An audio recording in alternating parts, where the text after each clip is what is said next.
And according to the latest finance reports, one of Trump's main challenges heading into Election Day could be money.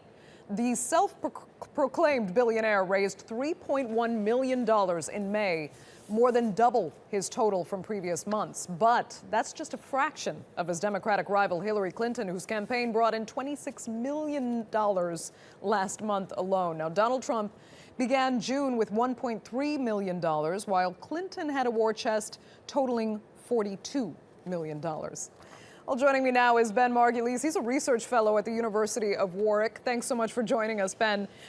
It seems a complete contradiction to say Thanks for having me. Billionaire's campaign fund is broke. How can Trump be out of money when he has hundreds of millions at his own disposal to fund this himself?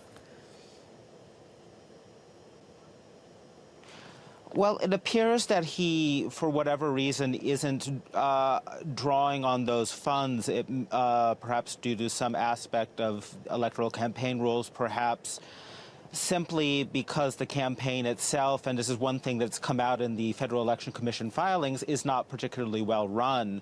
It may also be that he's exaggerated his own net worth. One of the things that the FEC filings revealed was that his campaign had paid quite a lot of money to other Trump businesses. So it's possible that this is a sign of mismanagement. It's possible that Trump overstated his net worth or his willingness to use his own funding. It's also possible that I think it's most likely that we're looking at inexperience or mismanagement on Trump's part. I think that's the easiest explanation. Yeah, and so far he's also had to spend considerably less than some of his rivals because the press has given him so much attention. Do you think he can keep working maybe on that basis? To an extent. The real problem, on the one hand, yes, he's going to continue getting free media coverage because he is so provocative, and that is not only been his particular stratagem, but it's also a strategy used by similar right-wing populists in other parts of the world, in Europe, and that will, to an extent, compensate. The real problem that this lack of money is going to cause is that he's not going to have the kind of money to pay for the field workers and for the kind of on-the-ground operations that are necessary to actually get people to the polls. That's something that we saw in the primaries, in some of the caucus-type primaries in the Republican nomination process. Trump had a hard time getting dedicated Republicans to come out and vote. In November, that's even more important because there are fewer Republican voters overall. Their coalition is somewhat smaller, and Trump's part of that coalition is somewhat poorer. So without that sort of money, he'll be fine in the media because he's provocative and he makes good coverage, and he and the media have this sort of symbiotic relationship, but it's going to be much harder for him to actually get Republicans out to the polls, and in that he has a serious problem.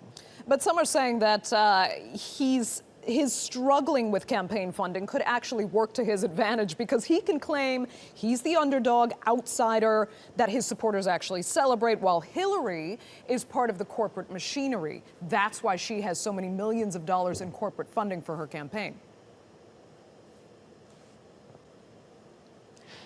And interestingly, that would be Bernie Sanders' line that Trump is adopting. Yes, any populist can use that particular line. I wouldn't be surprised if Trump did. The problem is that in Trump's case, that really only appeals to the kind of voters he already has, and there aren't enough angry white voters, and that's from various middle-class backgrounds to win a majority in the Electoral College.